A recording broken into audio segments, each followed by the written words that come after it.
one thing I will say is, again, it's easy for us to say have compassion and love for yourself. And one thing that I think has really helped me develop more compassion and love for myself has been psychedelics. Yeah.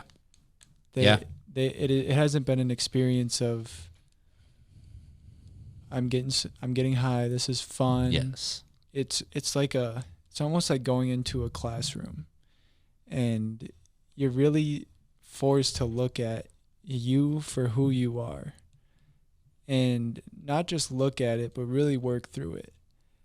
You have to sit with it. Yeah, and it's so much more than just the experience too, because after you sit with it, go through it, you have all this new perspective on yourself, life, your place in all of this. You have to integrate that, and you have to unpack it and understand it. And these aren't things that are addictive. I mean, it's the last thing after a psychedelic experience, the last thing I want to do the next day is do it again. Oh no, yeah. Like there is a long time in between these experiences for me, because it takes a lot to integrate it, understand it, and actually become the person it showed me I can become. Mm-hmm.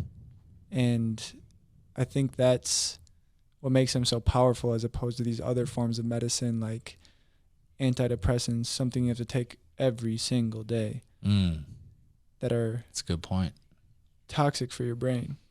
Extremely as opposed to something that comes from the earth, like mushrooms, that have actually been shown to increase neuroplasticity, to change neural pathways, and in my experience have absolutely changed my life for the better.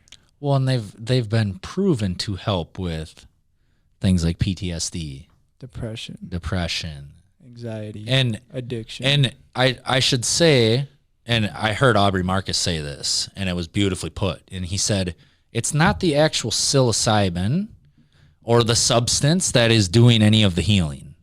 It's not. The only thing that substance does is it cracks a doorway open, and it says, hey, fucker, if you want to find out what's going on, like open this door and walk through. You have to walk through it. You got to go through it.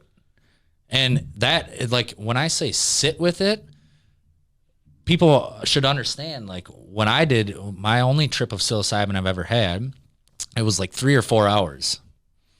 And yes, you have to sit through that. Like, there's no escaping it. Once you do it, like, that's it. Like, you're going through it.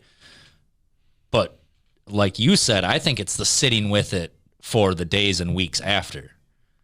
And I would, even if people don't try to like meditate and journal and stuff after, you can't tell me they don't think about it still, because, or at least in my experience, because it was such a profound and awakening experience that I wanted to meditate and journal about it. It's not like I thought I had to.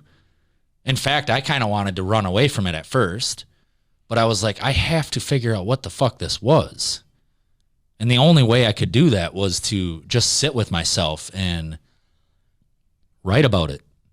Integration is everything, man.